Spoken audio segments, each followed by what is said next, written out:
Welcome to the Show Me the Money podcast, Unlocking Property Finance. Join us on an exciting journey into the world of property finance, where we uncover secrets, strategies, and opportunities that can turn your property dreams into a lucrative reality.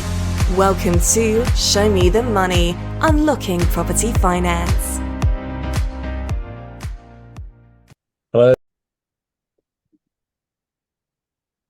Hello, everybody. Welcome back to another episode of Show Me the Money, Unlocking Property Finance. Today, we've got a special guest who you'll hear all about in a moment. But I'm Ro Sharma, obviously joined by Mark Champ. Hi, everybody. Over to you, Mark. So thanks a lot for that, Ro. And it's our honour and our privilege to have Alex Sapala with us, who is my joint host at PPN Brentwood. Alex and I have known each other for probably a year or so now, something like that, I would say. Yeah, and we've got to know each other pretty well, understand each other's journeys, and we thought this would be an interesting one for our listeners to hear and learn from. So, Alex, welcome. Would you like to give us a little bit of background on yourself? Yes. No, thank you very much, guys, for inviting me to come and share some of my experience with you guys. So, my background is finance. So I'm a chartered accountant by profession. So I have been working, or I've worked within the investment banking space for the best part of over 10 years. And I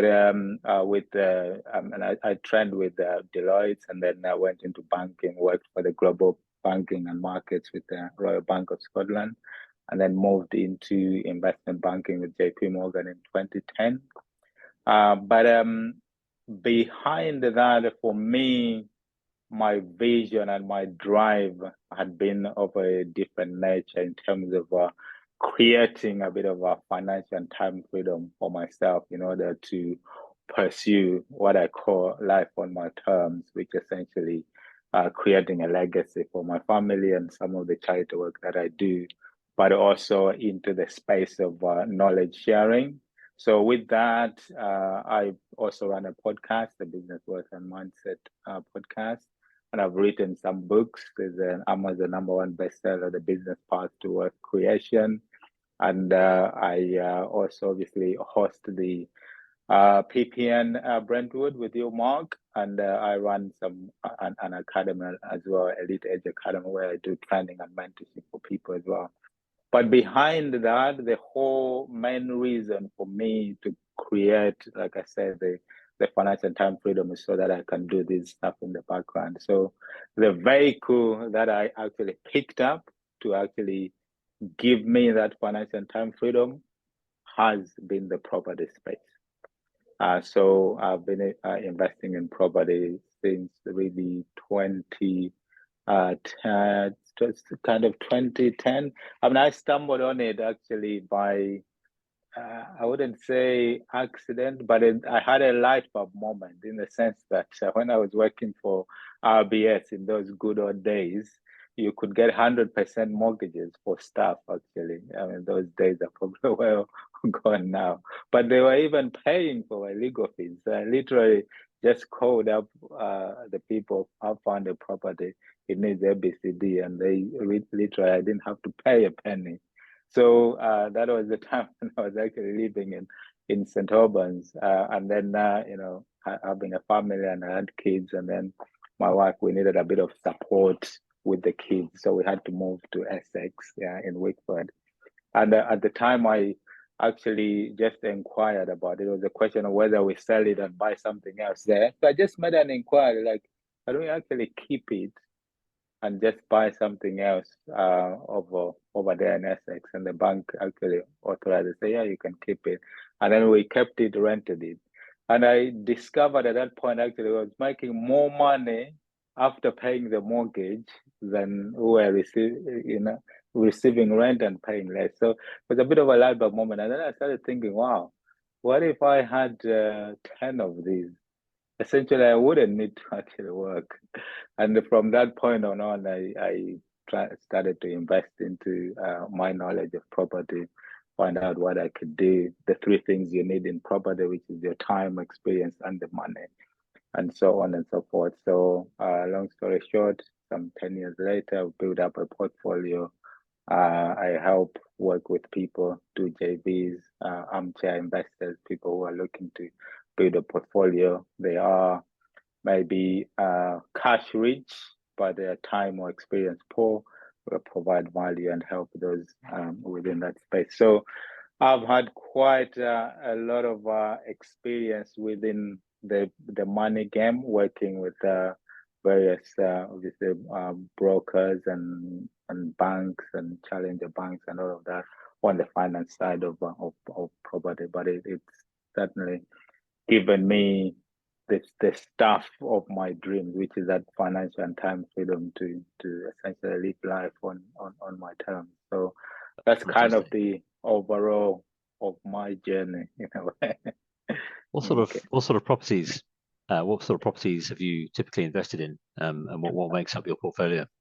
Yeah, so I started off because I took like a kind of structured approach to property investing. So when I stumbled upon these 3-hour courses where you learn about property and got into a 12-month mastermind, the starting point was your standard buy to lets, but with the idea, because when I started I didn't have any money, but the training company that I worked with, the lady who was running it actually had like a private bank. So for people that she was training, you were able to borrow money on bridging from her, but only on the right deals, because they would vet the deals as well. So even though they were buy-to-lets, there were ones which needed work. So you'll find like a rundown one, do some work, refinance, and then kind of repay back the bridging and make them either no money down or as little money left in as possible. So I started off with, I think my first 3 were just standard buy-to-lets. And then from then on, I kind of, as a natural progression of an ambitious property guru, wanted to get into a bit of the bigger, more complex stuff, which moved me into the HMO space. And that's the kind of space, because my focus was going to be as little money left in as possible. So with the HMO space, we found that when you took just a standard ordinary house, turned that into a HMO, the likes of the Shawbrook Bank, where Mark, you've worked with them, the challenger banks, they were available to actually, because when you change a standard house into an HMO, you've essentially turned it into an investment asset. And then those challenger banks were able to actually revalue that on a commercial basis and then lend you on its commercial value rather than its bricks and mortar, and then which enabled you to actually pull some money back and then go again. So I did that for, I think we built up, over the years. I think the portfolio of HMOs is about 40, nearly 50 of those. But essentially it was because we're able to rinse and repeat, do them. So the investors that we were working with, they will put the funds, who will do the project, and then refinance and then go again. So with the same pot of cash, we were able to do a lot more. It's much harder to do these days, which is why we've adapted, because with property, one of the key things is you have to adapt to the market and even places as well. So where we started off in the Midlands, Coventry, we've expanded into some areas like Middlesbrough and Doncaster. Now we do the semi-commercial conversions, so including title splits. So we'll find like a mixed use, which is a shop and flats above, buy those cash, split the titles, convert the shop into resi, and then refinance that separate as well, which again, with our objective of not running out of cash, enables us to pull all the money or most of the money and go again as well.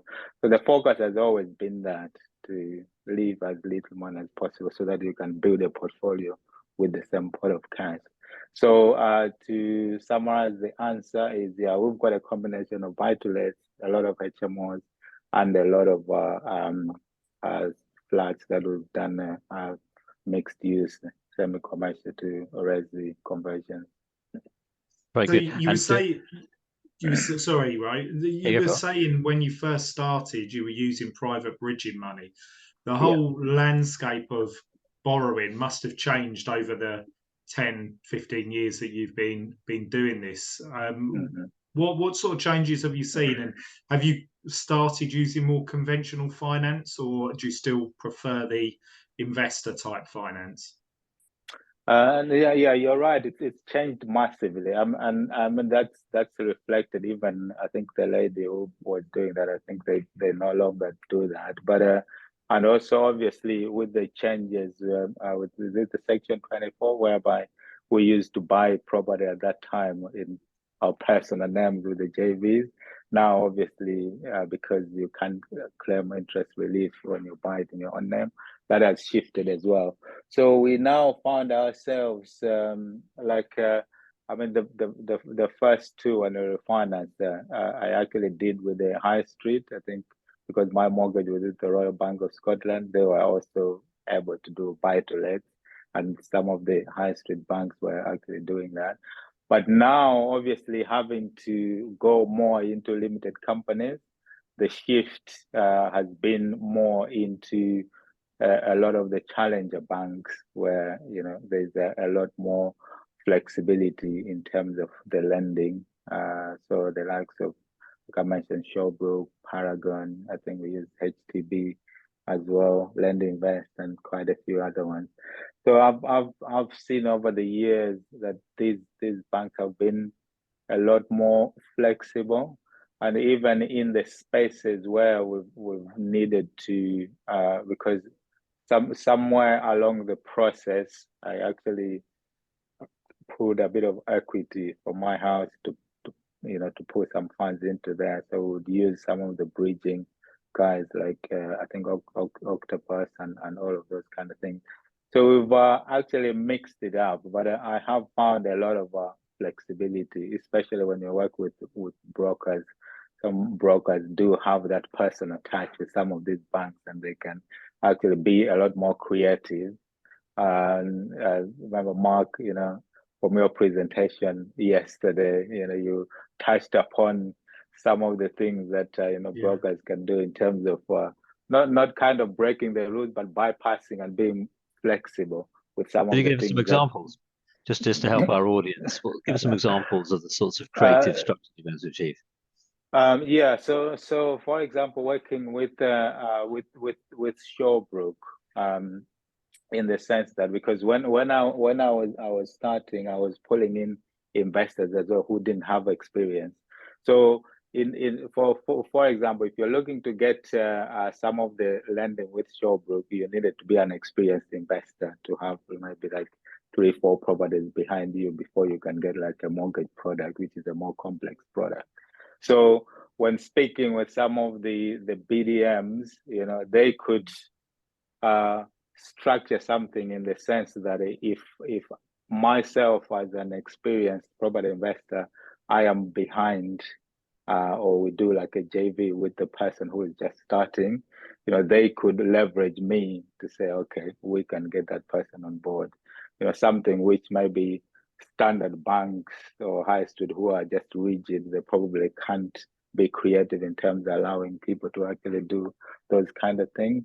And even you would find in some spaces whereby either you are, if it's an HMO at that time which needed licensing, the licensing is not yet in place, but it is, pending. They could make a call or even indemnify some things like planning and stuff like that as well.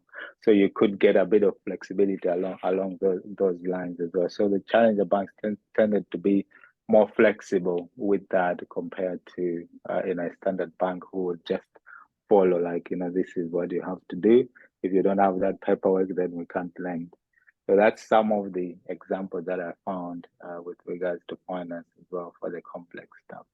And I think that's worth touching on. If you think lenders are in the game of lending money, so they will find any reason to lend that money, and the BDMs are targeted mainly to get that money out the door. So they will do what they can to make sure a loan happens, especially if it's a larger loan. So there is obviously due diligence and an underwriting process that has to be adhered to, but you can position things in different ways. And I remember one deal I did at Shawbrook that initially was turned down, but after you actually talked through the risk, understood the risks of the deal, they were able to make exceptions against this, and it was really encouraging that people were listening to the actual the risk aspect rather than what you see a lot more nowadays, where it's a tick box. Have they got 12 months experience? Tick. All those sorts of things. And I hope it doesn't stray too far away from a risk-based lending approach, because that's when problems happen, because there's such a lack of flexibility and it's very hard for new people to enter the market. So I think Shawbrook were good at that back in the day. It's harder to talk to people, in my opinion, at some of the lenders now, but you really, when you've got a good broker, a good intermediary, you can bridge that gap and give yourself the best opportunity. Yeah, absolutely. I mean, you touched upon key important points there, and I guess maybe just checking back with you guys, like in the days, one of the key benefits that helped me launch the strategy as well was that because when you're looking like you're doing the strategy like the one I was doing to leave as little money as possible, one of the challenges is that if you're buying something, you don't know, even if it's going to take you 5 months, 6 months to do, you're banking that your end value is going to land to where you need it to be for you to pull out the money out. Yeah. And that's always a big challenge. But at the time, Shawbrook had this product, which was a short-term loan whereby they would lend you on buying it now, like they will give you 75% of the purchase. But because you're turning it an HMO or commercial, your valuation will already incorporate now with your design what the end value will be. So the commercial value will actually give you what the end value will be. So it built in already the certainty that that's it's going to value bridge to term. Your bridge to term products, which are still, I know people have used those relatively recently as well. Let's focus on, I guess, what you're seeing today, because I think it's interesting to have, the strategies of what we used to do, and obviously, leaving as little money in as possible is obviously the holy grail of property investment, but it's very difficult to achieve today because of the capital values and the valuation risk, and obviously capital values on acquisition now. So tell us a little bit about what you're focusing on strategy on now, and how you had to tweak some of those expectations when it comes to how much money you leave in the deal. And perhaps it'd be interesting to hear what your kind of criteria are for accepting a deal, to whether you're going to actually go ahead and transact on it, depending on how much money you've got to leave in and what the return is. Sure. Yes. Yeah. So at the moment, because obviously the HMO space tends to be admin heavy in terms of management and licensing and rules, and like you rightly say, at the moment it's very challenging to actually achieve pulling all your money out in deals. So what we've shifted to over the last year and moving forward has been the utilizing the permitted development rights in things like commercial to resi convergence. So we are picking up a lot of semi commercial or semi or mixed use properties, and typically they are the ones which have got a shop and a flat above. The ideal ones that you can find, what we are doing with those is the title split. So we would buy a unit which might be 2 flats and the big shop below, buy them cash, split the titles so that each flat is on a separate title, and then convert the commercial unit into residential as well, and then we go to the lenders to actually remortgage these separately. And can I ask a question on that? Sorry to just butt in. Yeah. When you've obviously got the retail downstairs and the 2 residential upstairs, what work do you do to establish whether you're going to get planning permission on that retail unit before you actually do the transaction? So we've already got a power team of we've got an architect who works with us, who has done quite a lot of this with the council. And I mean, if you look in the permitted development rights, you already know what qualifies within that. So these mixed use retail, they fall into that category. So you already know all it is just a PD application to the council. And they don't take long because they are not within the planning guidelines. So it's not an 8-week process. Usually within 4 weeks, you can apply to the council, establish the concept that they fall under PD. Once you get that, you're good to go.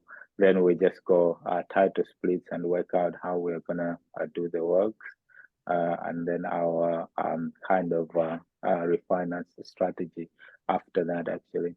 So that's how we've been approaching these. And once you establish that relationship with your power team, like the architects and the council, they know what we're actually doing. So that's been working quite well.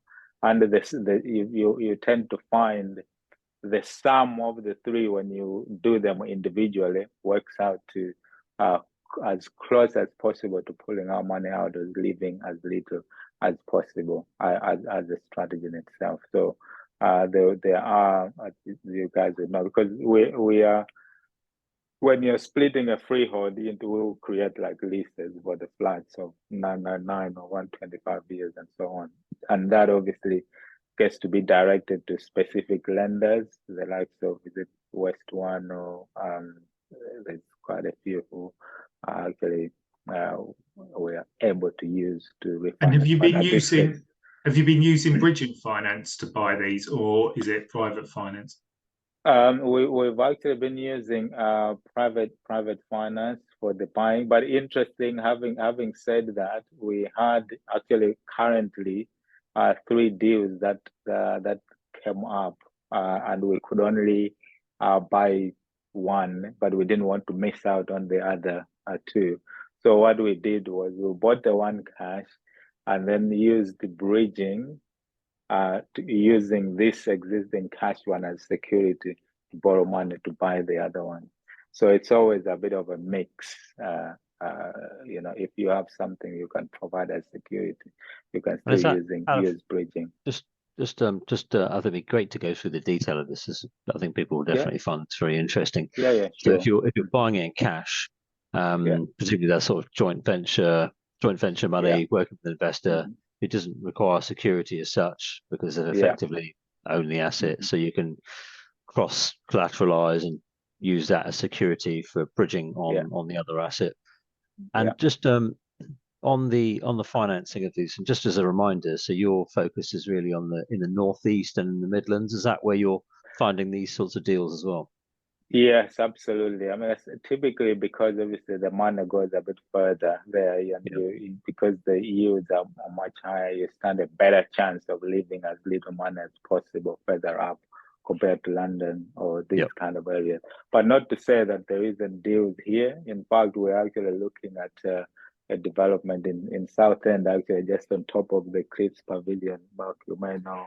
Do you know what? It was probably the partner looking at it with you yesterday. Yes, that's and I was like, that's just round the corner from me. Yes, absolutely. You see, so there are opportunities up and about, and we're always looking.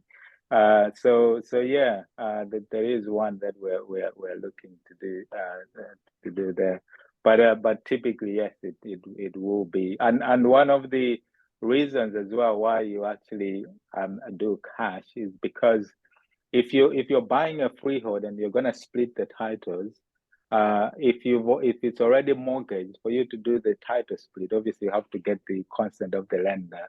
And most lenders either they will ask for more details or valuations. It can get a bit complex. But if you buy something cash, split the titles, even if you just split the titles and then mortgage the flat immediately as a separate flat, then you pull a bit of your money. Then it removes just some other complications of you looking to seek consent, which can take time and so on and so forth.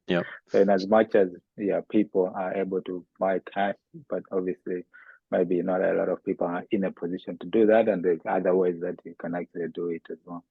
So let's talk a minute about the things you're doing to increase the value. Obviously, you're splitting the title, which is something which makes a difference. You're looking at converting the commercial to residential, using the various prior approval PD rights for that. So class MA presumably is what you target for that. On the residential parts, obviously, they wouldn't be on leases already, obviously, because it's still one single freehold title.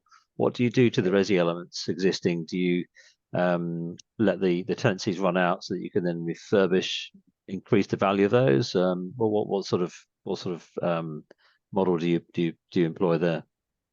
So I mean, ideally when we buy, we ask for vacant possession, like so that we have the whole place empty. But if you can't achieve that, you can still work with existing tenancies, which we have done before.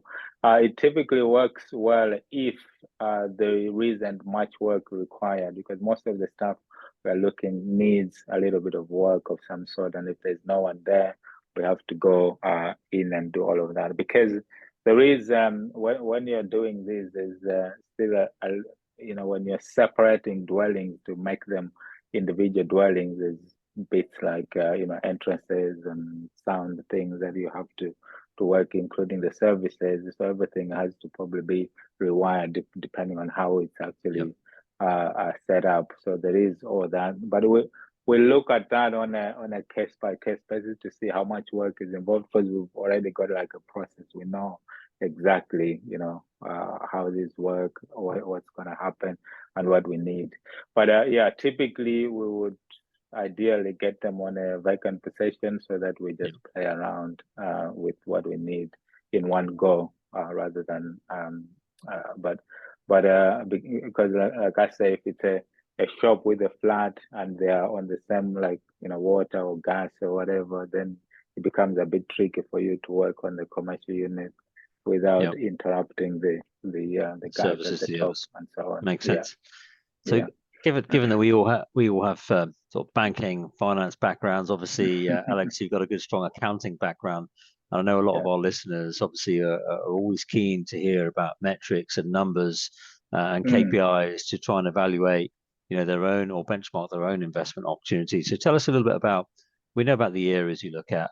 Typically, what sort of acquisition value ranges do you look at for this model? What sort of uplift do you typically look to achieve to kind of accept a deal?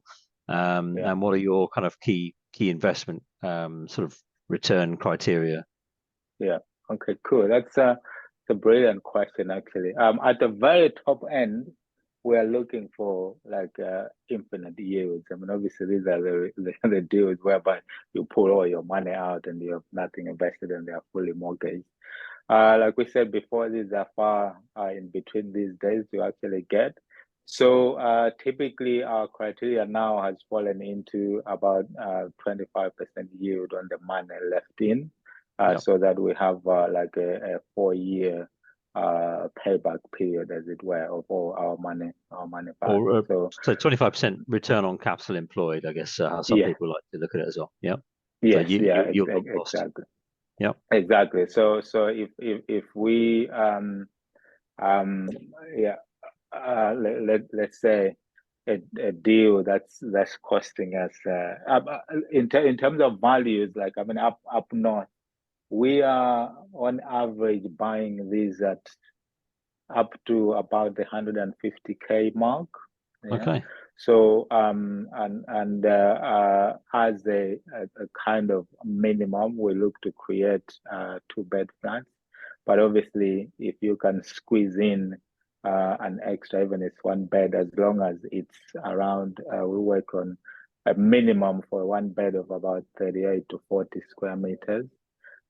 Because typically, again, going back to mortgage lenders, I think you find it challenging to go to a lender to, for a lease or one lease title, which is 30 or square meters or less, but 38, 40 square meters is That's the typically where minimum. some The minimum standard with the National Space Standard. minimum standard. Yeah, absolutely. But then we go a bit higher with two beds.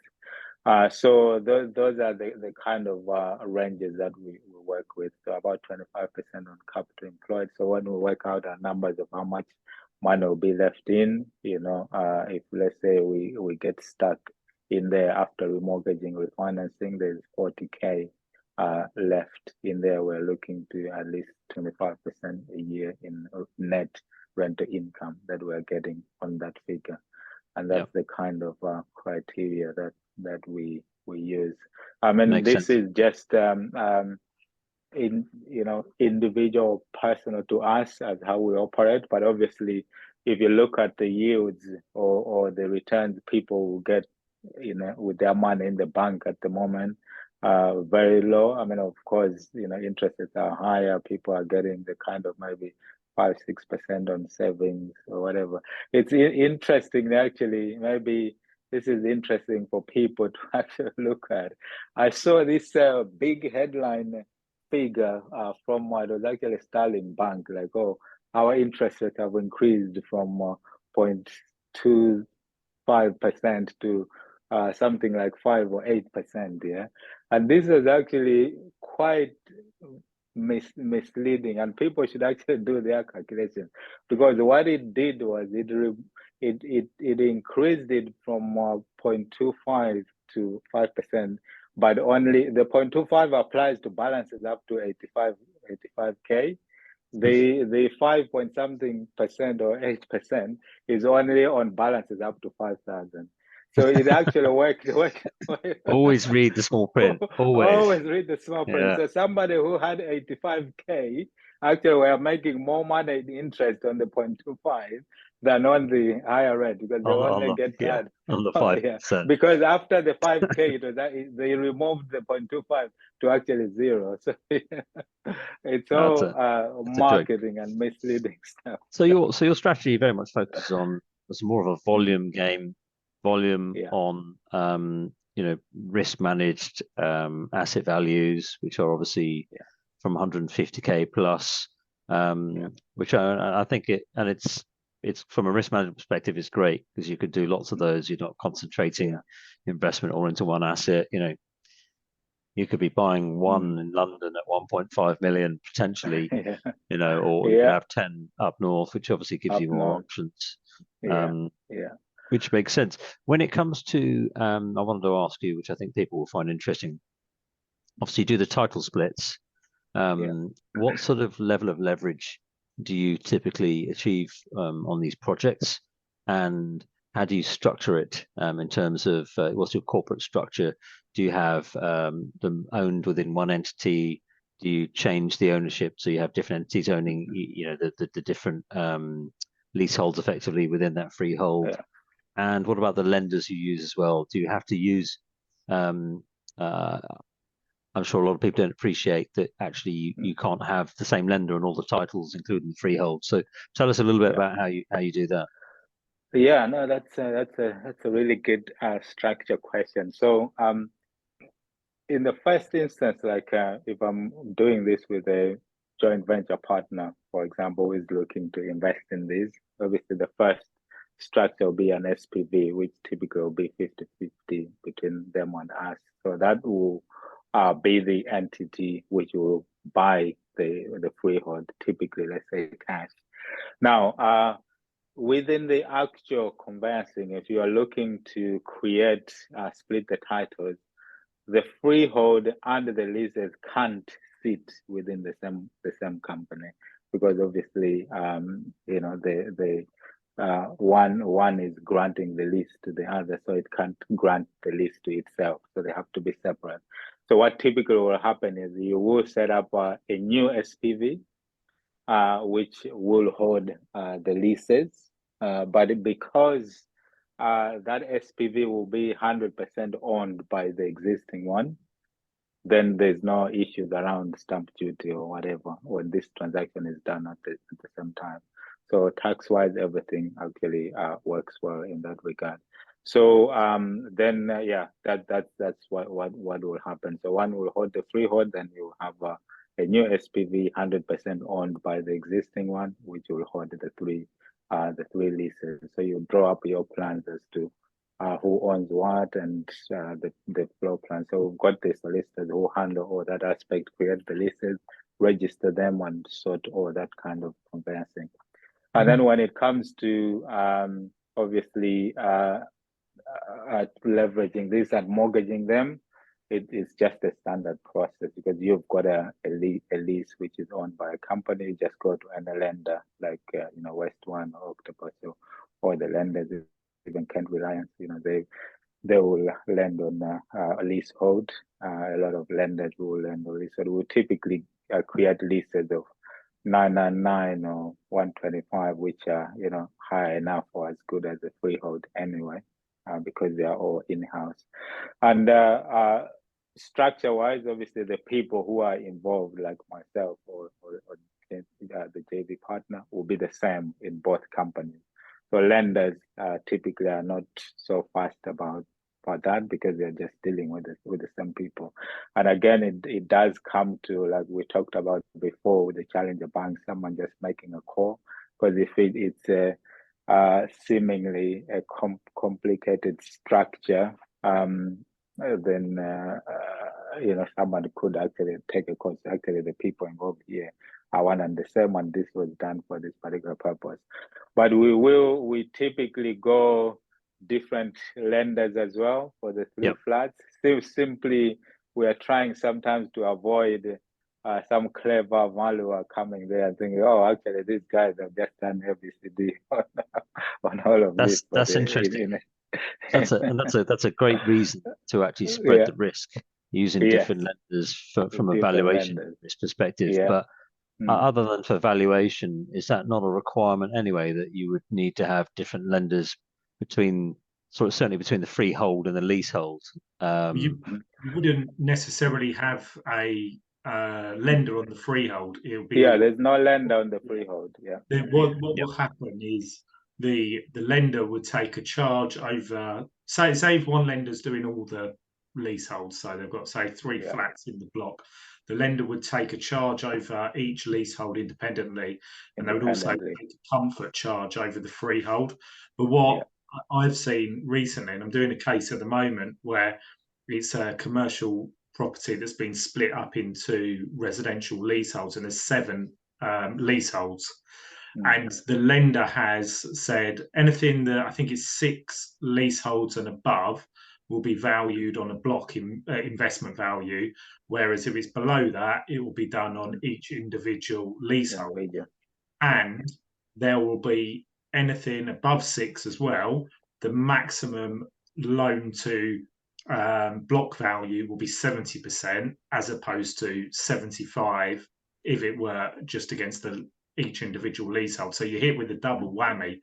One, that you're going to get a lower block value, and 2, that the lender actually reducing the loan to value ratio that they're using. So it's something to look out for when you are splitting, and maybe thinking about keeping it under a certain amount to be able to maximize the value in each individual unit as opposed to block value.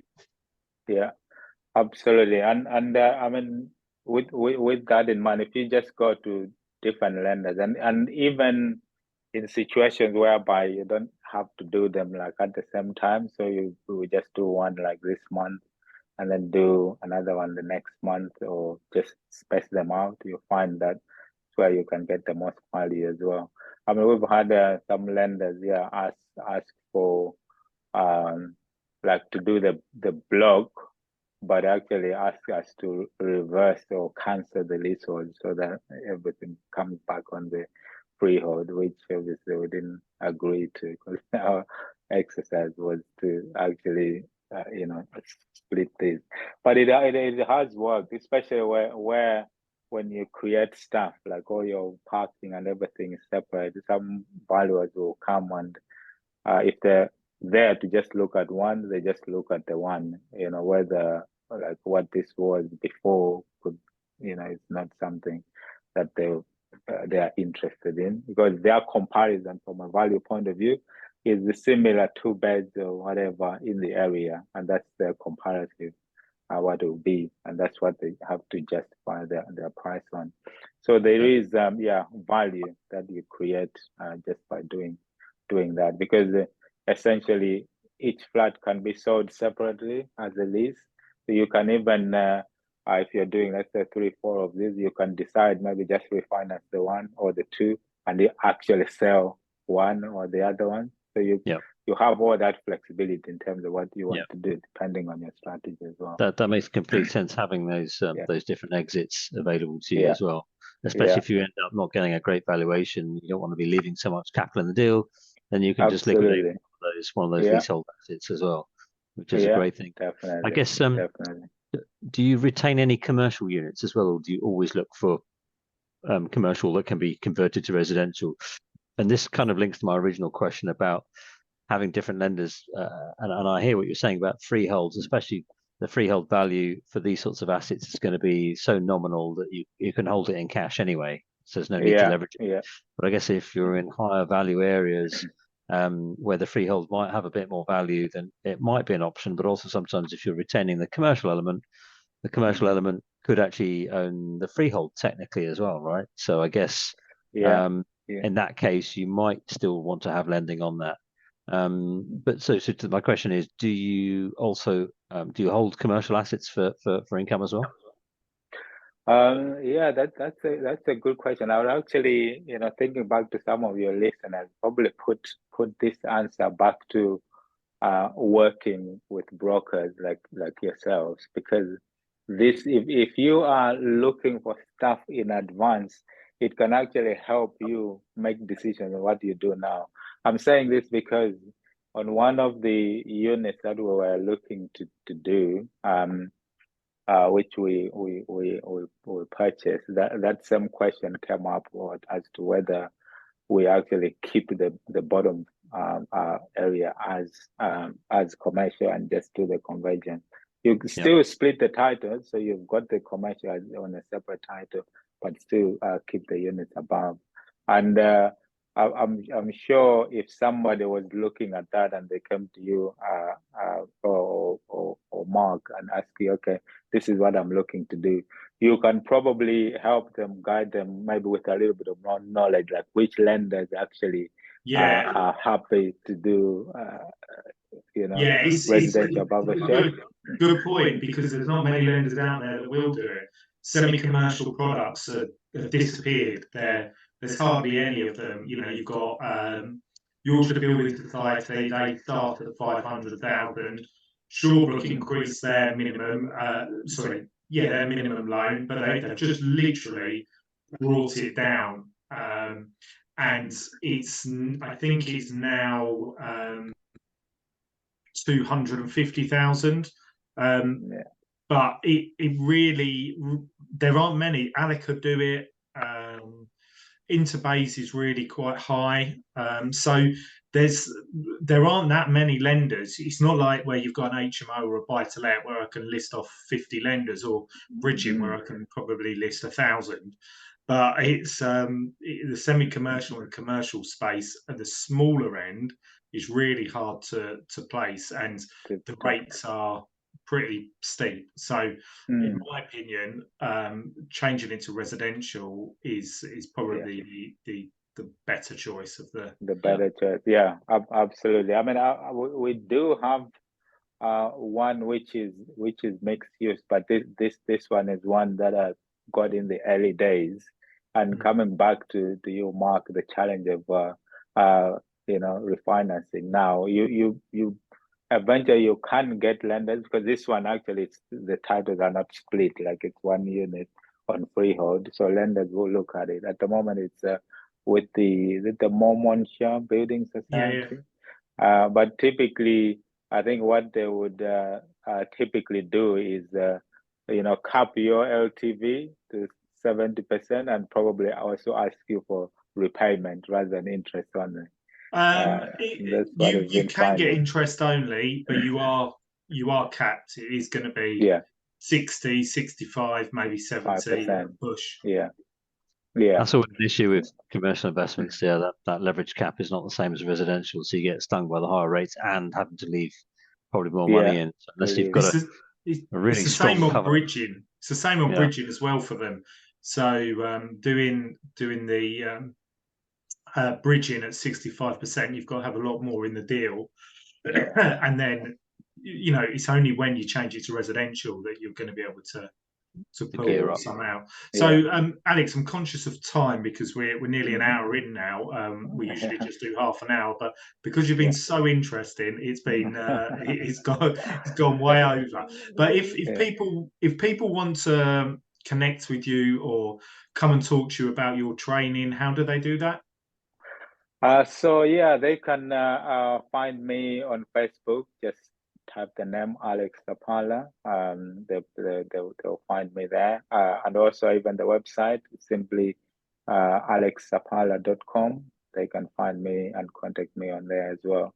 For those more interested in property networking as well, obviously PPN Brentwood is one that you can find us as well on there. But I'll have to come along and see you guys at that one. Yeah, absolutely. Very welcome. It's quite a vibrant community that we are building there of like-minded people who are looking to network, and there's a lot of value in the room and bars as well. So it is a good networking event. But simply just find me Alex Sapala, which is Sapala, and they can find me on LinkedIn as well. And just give us a shout. Anything we can help people with, knowledge sharing is me, and value first is what we give, and just essentially help people. And one of the biggest pieces for people as well to venture into success of their own is the mind. We talk a lot more about mindset and guarding people's thoughts, which is why yesterday, Mark, your presentation about your vision was very interesting, especially the part you talked about, the vision and the advice from Arnie. Believe in yourself first, and also ignore the mess. Do you know what, Alex? I'm just going to reach up in front of me, above my desk. Yeah. I have this. Oh wow! Which is Arnie's 6 steps to success. And you just remember, you can't climb the ladder of success with your hands in your pocket. So I love that. Look at that all the time. You have to send me a picture of that afterwards, Mark. That's brilliant. Well, I think that's a great note to end this on. So thank you so much for sharing your experiences and your strategy. I think that's really interesting. It's been great to get to know you. So thanks, Alex. No, absolutely. It's a pleasure speaking to you guys, and hopefully, your audience will find that useful as well. But anyone who has any more questions can obviously reach out to you guys. You can share my details or reach out to me personally as well. So thanks to you guys. Thanks, Alex. Thank you. That concludes another episode of Show Me the Money podcast, Unlocking Property Finance. Connect with us on social media, where we share additional tips, resources, and behind-the-scenes insights. Feel free to reach out to us with any questions or topics you'd like us to cover in future episodes. Until next time, keep exploring, keep learning, and keep making those smart investment moves. This has been Show Me the Money, Unlocking Property Finance.